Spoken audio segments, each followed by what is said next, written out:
공생농법 10번째 강좌입니다.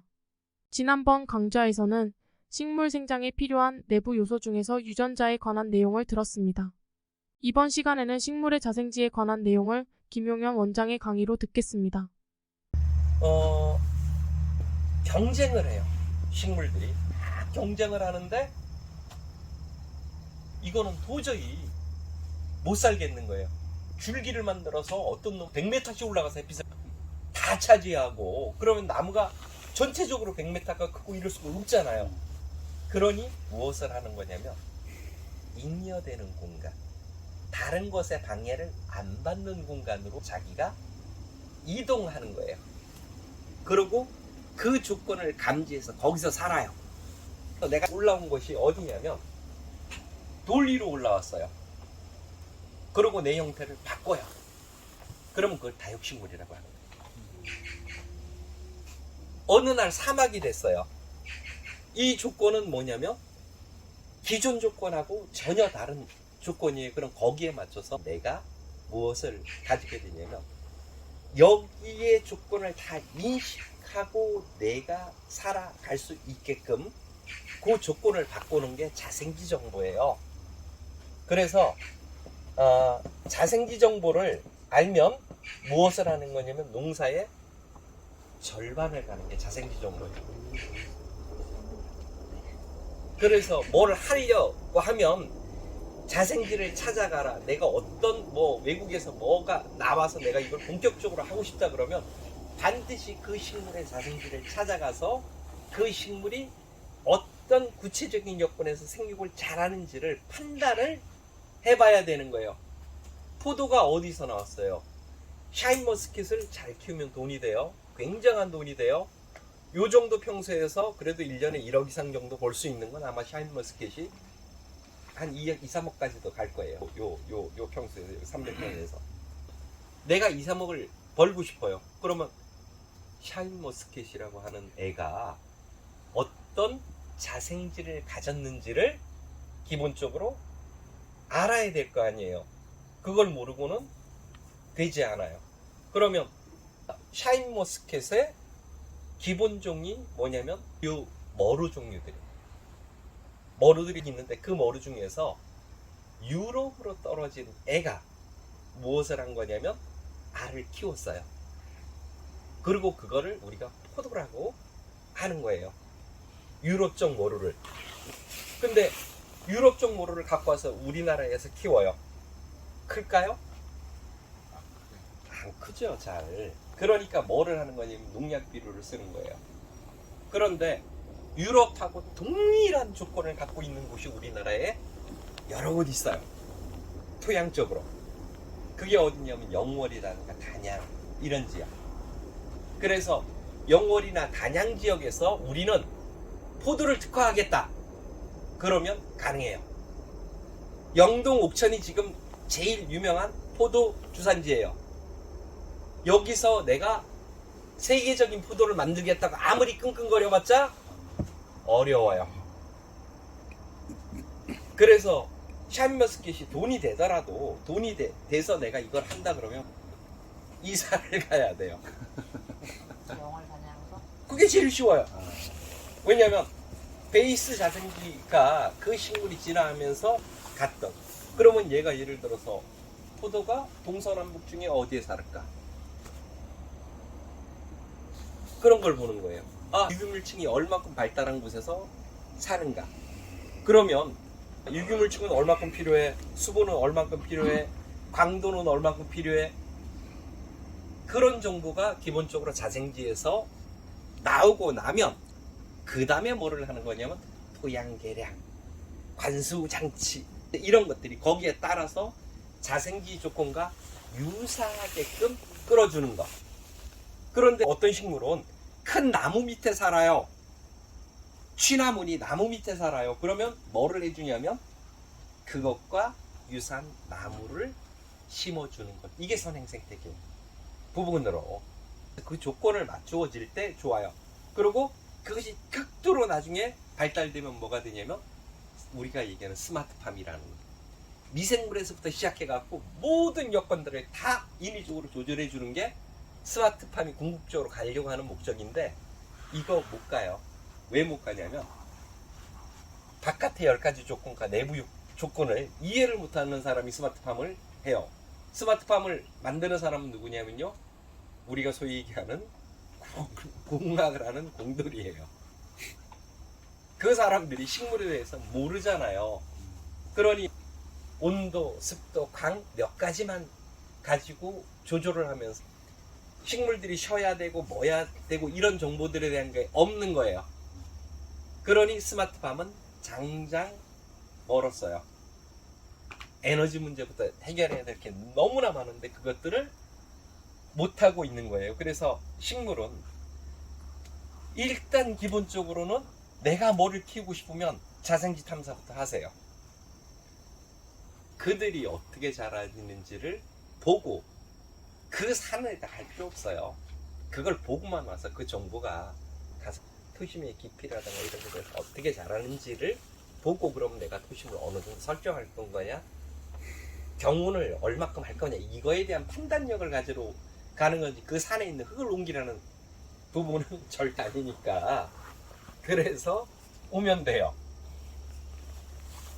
자, 그래서 농업이 어렵기도 하고 쉬운 거예요. 왜냐면 자, 이거를 안 해놓고 그 식물의 특성들을 모르고 무엇을 하는 거냐면 내가 키워보고 싶은 거예요. 전혀 모르는 거예요. 마치 뭐냐면 바다고기를 민물에다 키우고 민물고기를 바다에다가 집어 던져놓고 살으라 그러면 모르죠. 돌아 사는 게 나올 수도 있어요. 그런데 안 돼요. 연어가 바다에 살다가 산란하려고 차고 올라올 때 적어도 2-3주간 민물과 바닷물이 만나는 데서 민물에 적응해갖고 올라와요. 적응해요, 식물들. 그러니까 동물들은 거기에 적응을 해요. 그래서 적응을 하면서 농약 비료만 줘도 가능해요. 햇빛이 없게도 적응을 했고 염도나 이런 곳에서 다 적응을 했어요. 우리나라처럼 아주 오래된 땅에서 식물들이 계속 씨를 뻗으면서 적응을 했어요. 어쨌든 그래서 적응은 가능한데, 그러더라도 뭐냐면 가능하면 자생지 정보에 부터 먼저 뒤져라, 이게 드릴 수 있는 얘기예요. 외국 식물 하려고 하면 자생지 정보부터 먼저 뒤지고. 내가 오이를 키워요. 오이는 어디 거예요? 오이 자생지. 오이들 많이 키우셨잖아요. 따뜻한 거. 아, 따뜻한 거. 땡이에요. 선으로 여름 되면 오이가 약해지잖아. 봄에 막 크다가 여름 돼서 7월 되면서 확 더워지면 오이가 순이 싹 죽잖아요. 그러니까 추운 거 싫어하지. 그러니까 더운 거 싫어해요, 오이가. 호박도 그래요. 그랬다가 가을 돼서 찬바람 싹 불면 입이 나오고 호박이 다시 열리고 이러죠. 학명이, 오이 학명이 쿠쿠무스 멜론이에요.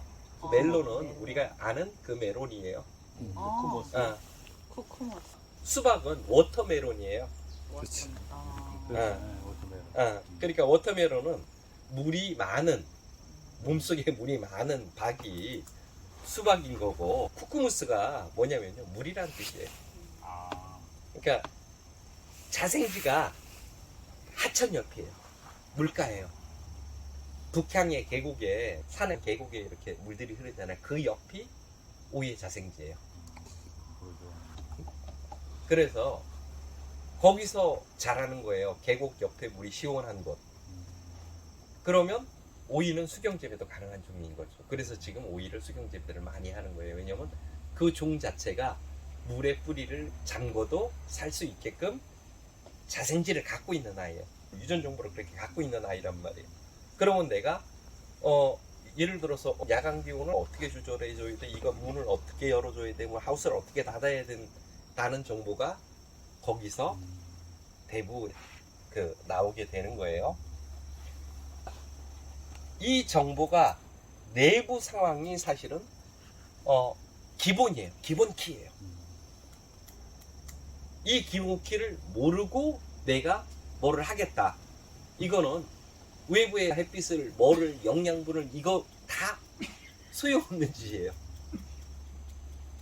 그 식물이 어떻게 반응하는지를 내가 알고 뭐를 해야 될 거 아니에요. 그래서 그 정보를 안 갖고는 안 되니까 우리가 뭐 선진지 견학 막 이런 거 가잖아요. 유럽에 뭐 포도 농사. 그 이유가 뭐냐면요. 가서 땅도 좀 두들겨 보고 거기 가서 도심도 좀 보고 이러라는 거고, 거기서 뭐 알프스가 보이네, 야호, 뭐 선진국이, 야, 저 사람들 집 근사한 거, 뭐 이런 집 줬어, 이거 보라는 거 아닌데, 가서 사진은 그것만 찍어갖고 오잖아요. 땅 파갖고 그거 안 해오잖아.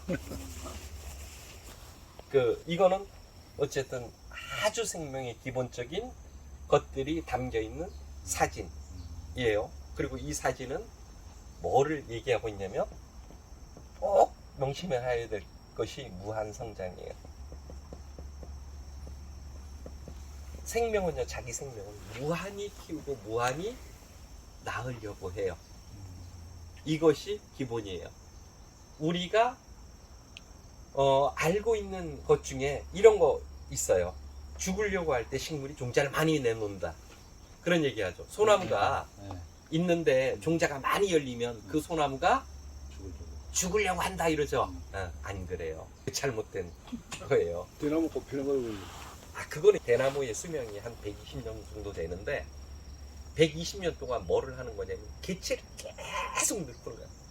자가 영양만 하는 거예요. 그래서 저 태백산이나 이런 데 가면 산죽 하나가 얼마큼 크냐면 수백만 평을 덮고 있다가 그렇게 컸다가 이제 다 큰 거예요. 내 유전적으로 할 수 있는 120년 동안 번질 수 있을 만큼. 그 다음에 한 해에 꽃이 어떻게 돼요? 짱 펴요. 그것도 어떻게 피냐면요, 최초로 뻗어나가기 시작한 데부터 꽃이 펴요. 그래서 한백산 같은 경우에는 약간 2년에 3년 동안 요렇게 펴요. 대나무도 아주 넓은 숲에서는 한꺼번에 꽃이 안 피고 나눠 이렇게 번식된 연도수에 따라서 펴줘요. 그래서 그거는 그 번식을 위한 그 최대한의 무한성장을 한 거예요. 그 결과물로 꽃이 피는 거예요. 하나로 피는 거고. 자, 그러면 이제 안으로, 얘는 핵 속에 있는 정보라면 이제 세포질 이쪽으로 이제 넘어가 봐야죠. 이상으로 식물 생장에 필요한 내부 요소 중 자생지에 관한 강의를 모두 마치겠습니다. 경청해 주셔서 감사합니다.